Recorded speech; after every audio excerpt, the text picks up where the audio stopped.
그럼 지금 세미나 바로 시작하도록 하겠습니다. 감사합니다. 안녕하세요.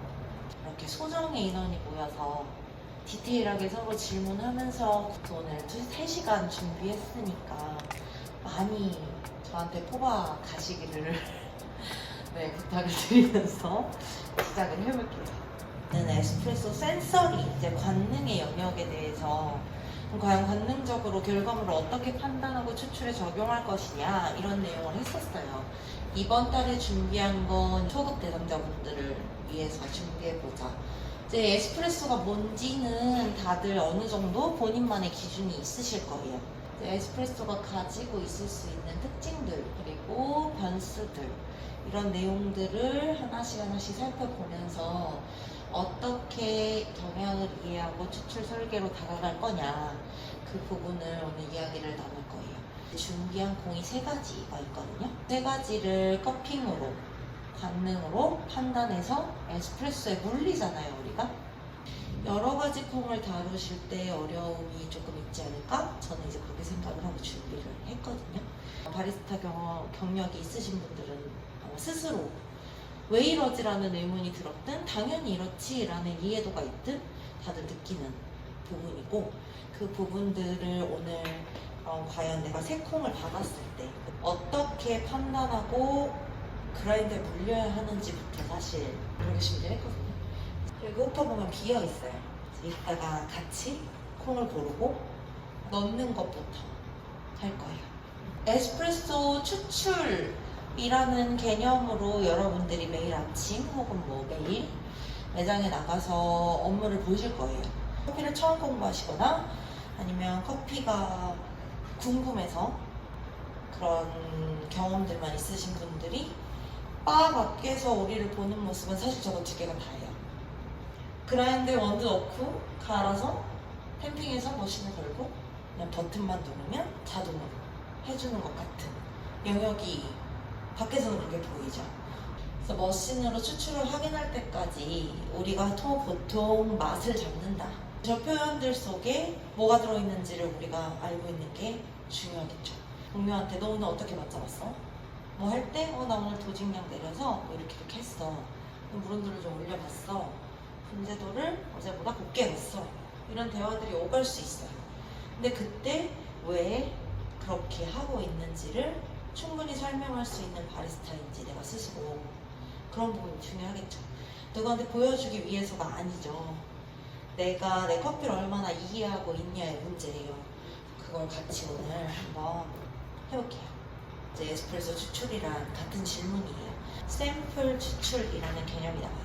그 확인의 과정에서 가장 필요한 제가 수업할 때 가장 자주 사용하는 단어예요. 샘플 추출이 뭐냐, 이제 우리가 얼마든지 쓸 수 있는 단어를 저는 제 수업할 때 필수적으로 쓰는 것 뿐이거든요. 샘플 추출이 뭘까요?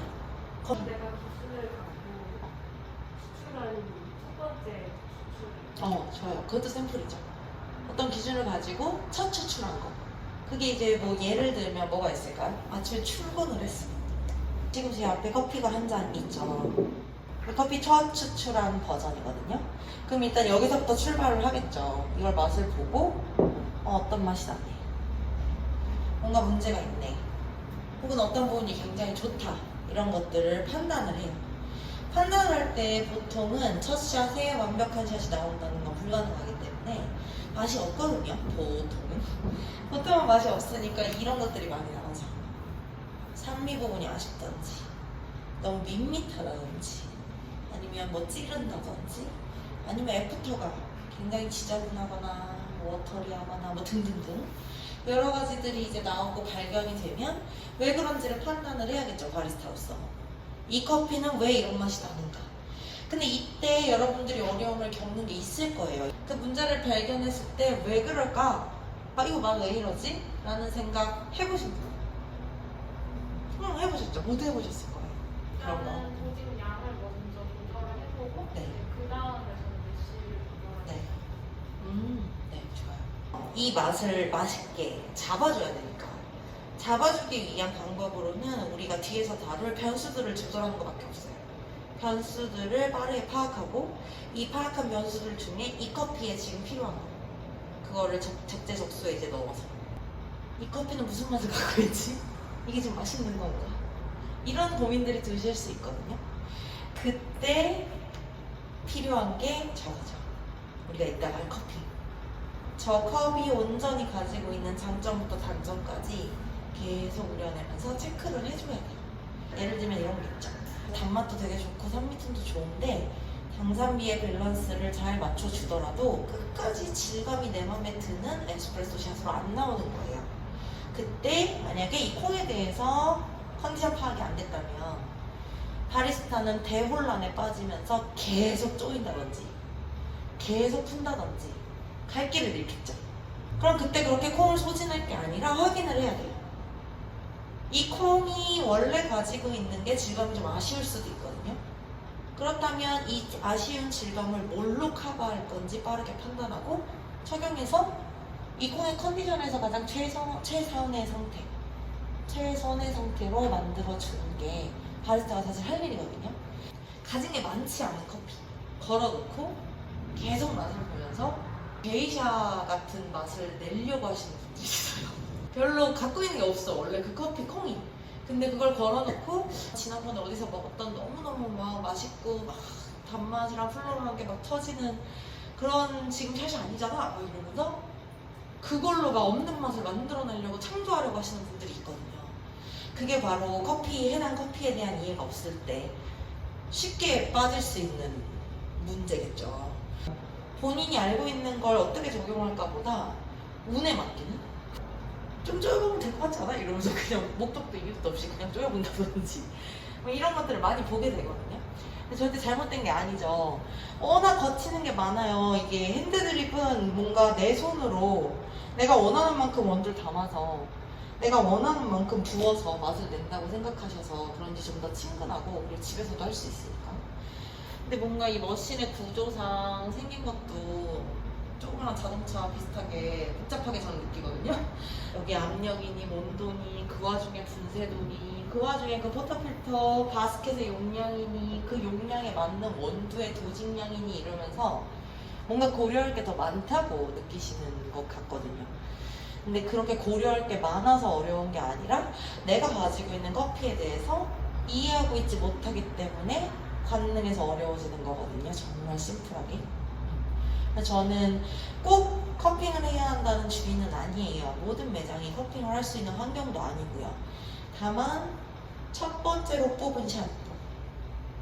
그 샷은 어떤 정보도 없는 나한테 처음 들어간 원두의 첫 추출은 이 친구의 장점과 단점을 파악하는 용도로는 써야 되는 거죠. 그렇다면 이런 건 어때요? 샘플 추출에 대해서 조금만 더 부연 설명을 해볼게요. 한 오후 1~2시쯤 됐을 때 커피 맛을 보시나요? 바리스타라면 봐야 되는 거죠. 커피 맛을 봤을 때 느껴지는 게 있죠. 아침에 내가 그렇게 고민해서 맛있게 잡아놓은 샷이 틀어졌어.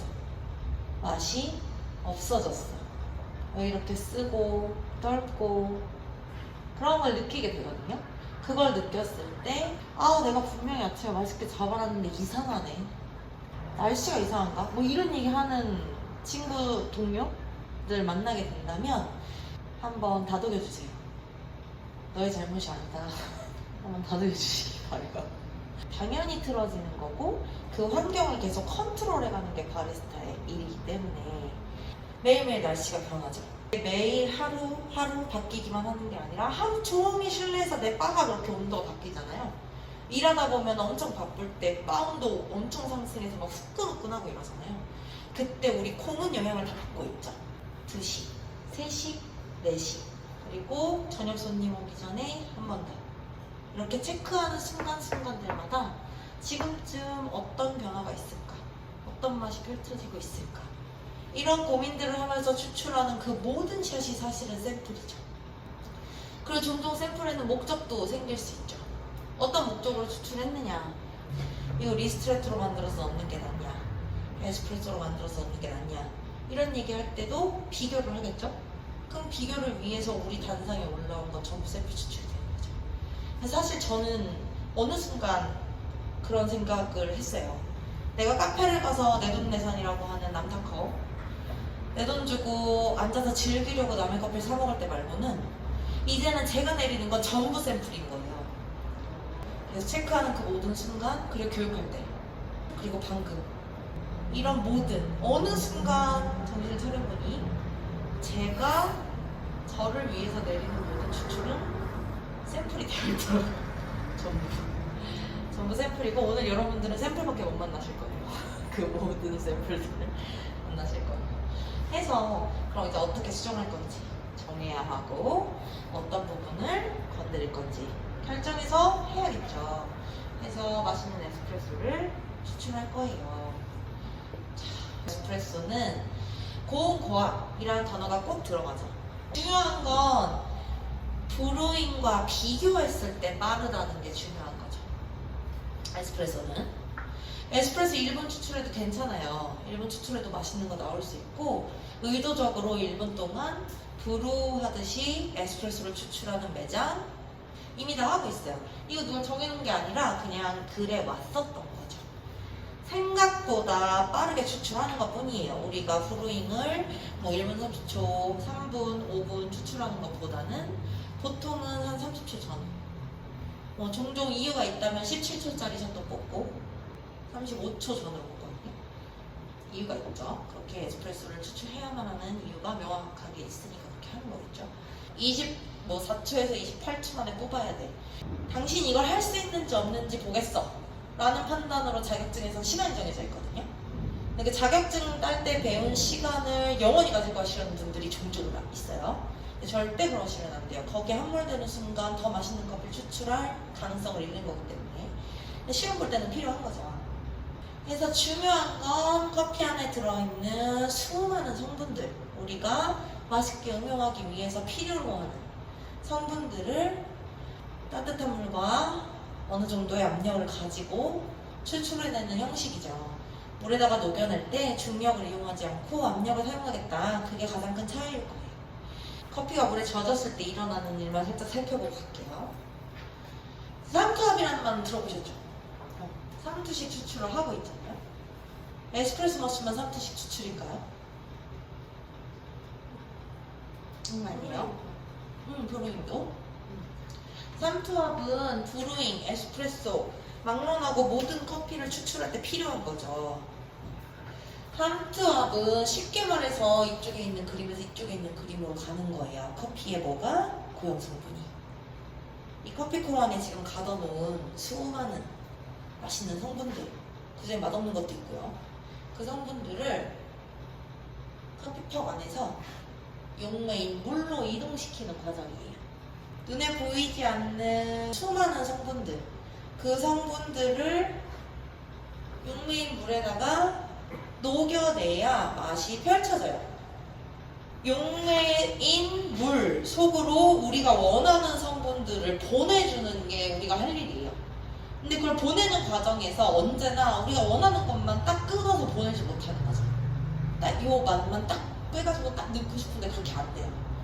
복합적으로 섞여있는 커피가 가진 수많은 맛들, 이걸 녹는 데 있어서 우리가 신단, 쓴 이런 식으로 뭐 외우고 있어봤자 그렇게 원하는 대로 안 되거든요. 그래서 어려움을 겪죠. 그래서 우리가 무엇을 마시는지로 다시 돌아갈 필요가 있죠. 이거를 먹고 있다고 생각하지만 사실은 이걸 다 먹고 있지 않고 오히려 여기서 원하는 걸 뽑아서 이런 형태로 먹고 있다는 게 중요한 거죠.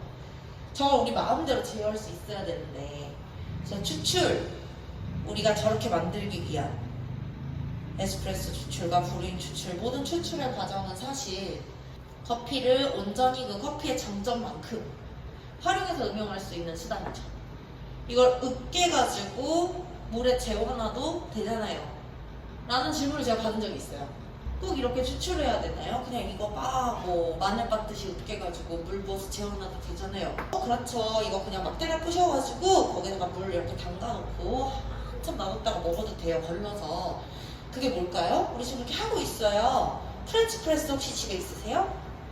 어떻게든 물속으로 성분들을 밀어넣기만 하면 되는 거예요.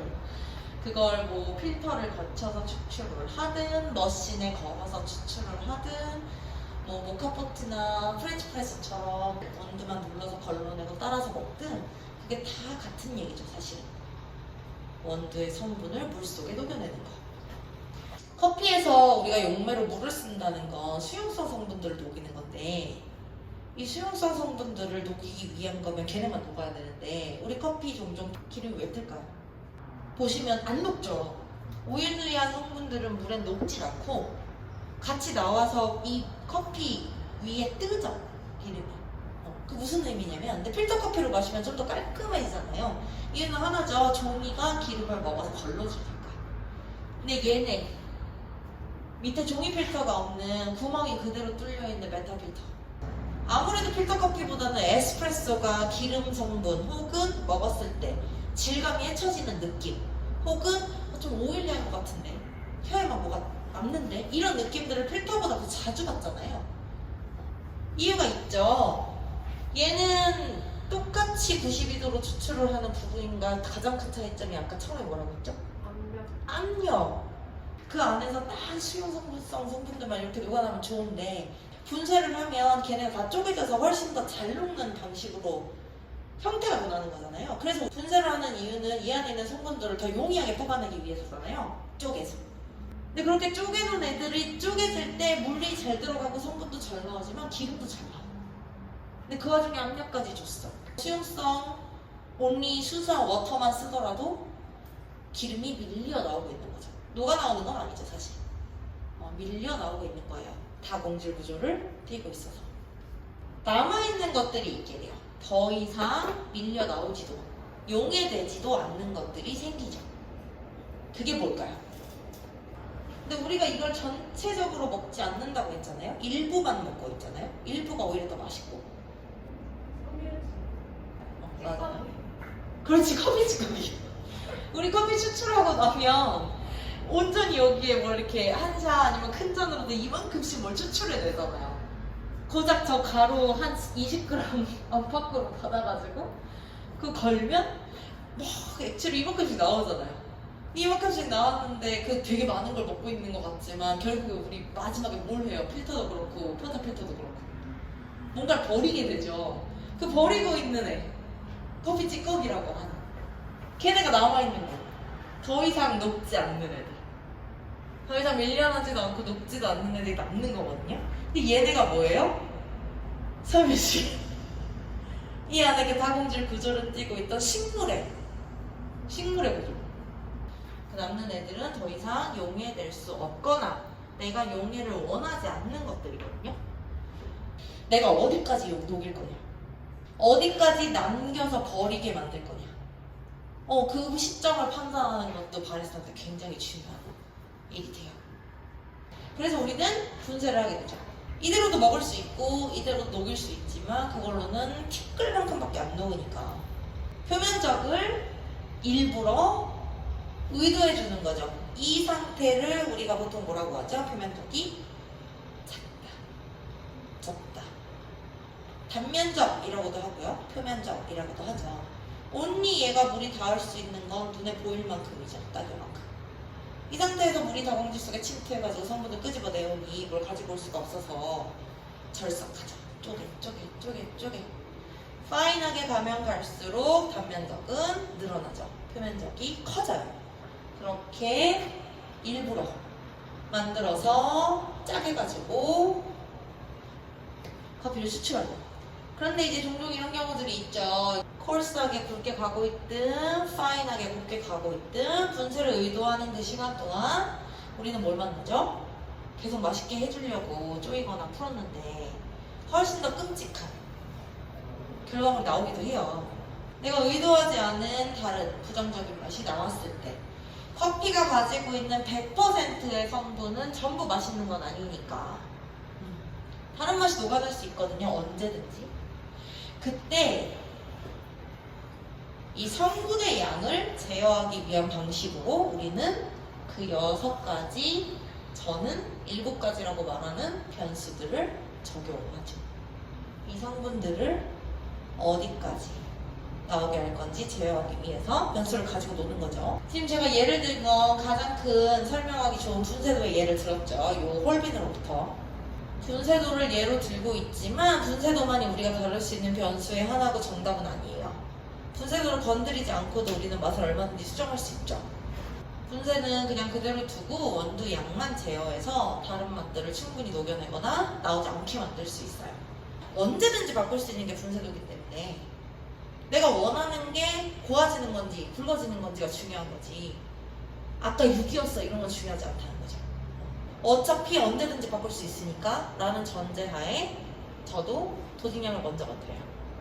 데이터가 많이 쌓이고 계속 추출할 때 고민을 한 사람들이라면 내 예상이 바로 맞을 때도 있고요. 경향적으로 먹혔지만 아직도 아쉬울 때는 그때 뭐 분쇄도 건드리기도 하고 이런 식으로 좀 변수에 대해서 유도리가 생기셔야 가지고 놀기 좋아요. 안 그러면 굉장히 뭐 그런 거 찾게 되죠. 법칙. 치면 어떻게 해야 돼? 쓰면 막 어떻게 해야 돼? 이런 게 생겨요. 근데 그런 게 생기는 순간 산으로 가요.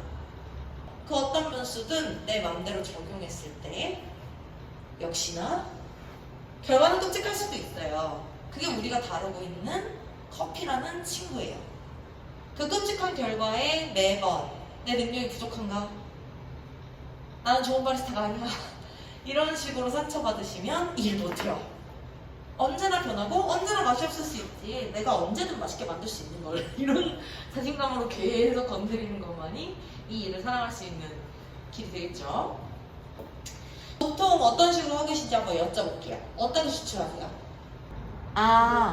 꽤나 많은 양의 원두지만 꽤나 짧은 시간 동안 적은 양을 추출해요. 고농도 저수율을 띈다. 그래서 지금 이 그래프 같은 경우에는 내가 어떤 걸 의도하느냐, 내가 수출을 할 때 이 중에 옳은 거 없고요, 정답인 것도 없어요. 예를 들면 이런 거예요. 아까 말씀드린 것처럼 가진 게 별로 없는 콩을 약배선을 해서 플로럴한 걸 살렸다는 이유로 나올 게 없는데 고수율을 빼려고 계속 녹여내면 맛없는 게 계속 나올 거거든요. 그래서 각각의 콩을 캐릭터 파악하고 장단점을 보고 얘 충분히 끌어낼 게 많은 콩이다 하면 이렇게 가도 되고 끌어낼 게 많아도 나는 초반 수율을 싹 올려가지고 인텐스 있게 딱 장점만 보여줄래 이러면은 아무리 가진 게 많은 애도 이렇게 뽑아도 되거든요. 사실 안 정해져 있죠. 안 정해져 있어요. 내가 뭘 의도하느냐에 따라 적용시키면 되는 문제죠. 이해되시죠? 궁금하실 때 보시고 언제든지 궁금한 거 뭐 이렇게 나중에 복습하시다가 생기시면 저한테 DM 주시면 되거든요. 그래서 우리가 다루고자 하는 건 결국에는 이 안에서 내가 어디로 갈 거냐. 저런도 고수율을 저는 좀 선호하긴 해요. 저런도 고수율을 선호한다고 해서 리스트레토를 안 뽑냐. 리스트레토가 대표적인 고농도 저수율 커피거든요. 저는 리스트레토를 너무너무 사랑하고 그 리스트레토를 아쿠아토에도 부어먹고 저희 매장에 리스트레토를 부어야만 하는 메뉴와 에스프레소를 부어야만 하는 메뉴가 정해져 있었거든요. 이렇게 활용을 하는 거죠. 카푸치노에는 무조건 리스트레토를 쓴다든지 쫀쫀하게 적은 양의 우유를 쫙 먹을 거니까 뭐 그런 식이죠. 다 넘어가 보면 그래서 거기서 우리가 뽑고 있는 성분이 뭔데? 라고 말하는 추출 영역이죠.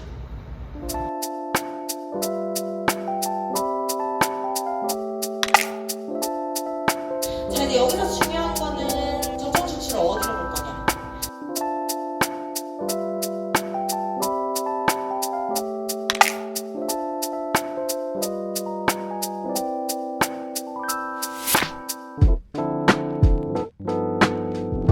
자, 그래서 우리가 다룰 수 있는 변수들이 뭐가 있는지 빠르게 짚고 이제 실습 갈게요.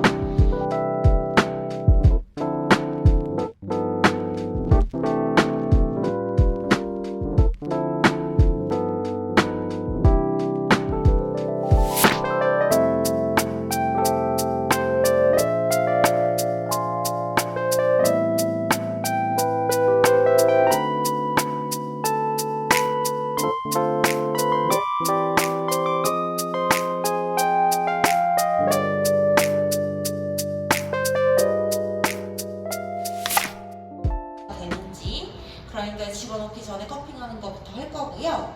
이어가 볼게요. 이걸 잠깐 올리고 지금 앞에는 3가지 커피가 있어요.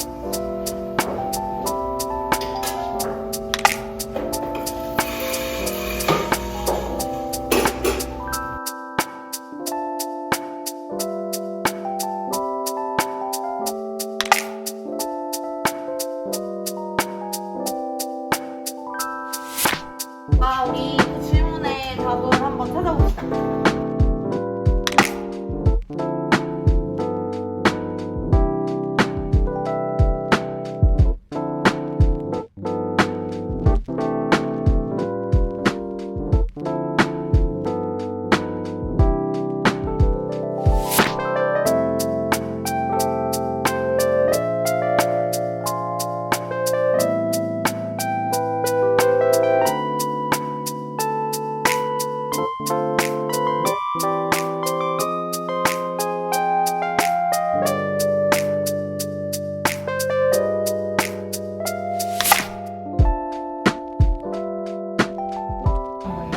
이게 지금 핵심이에요. 이렇게 했을 때 싸워하기만 했던 샷을 지금 질감이나 이런 걸 봤을 때 아까 저기서 먹었던 그런 것까지 가려면 지금 몇 번 더 뽑아야 돼요. 몇 번 테스트하면서 더 맛있게 더 맛있게 더 맛있게 가면 되는 거죠. 그런데 단지 지금 한 번 테스트해서 여기서 우리가 스윗을 찾았잖아요. 이 스윗을 찾아줄 수 있었던 이유는 면적을 제어하고 추출수는 그대로 올려보내는데 원두 양도 줄인 거. 그래서 뒷구간까지 더 녹아 하면서 환경을 준 거죠. 오늘 수업이 도움이 되셨으면 좋겠어요. 궁금한 거 있으시면 레이나운더 프로젝트 계정이든 방이슨 프로젝트 계정이든 편하게 물어보시고. 감사합니다. 고생하셨어요. 감사합니다.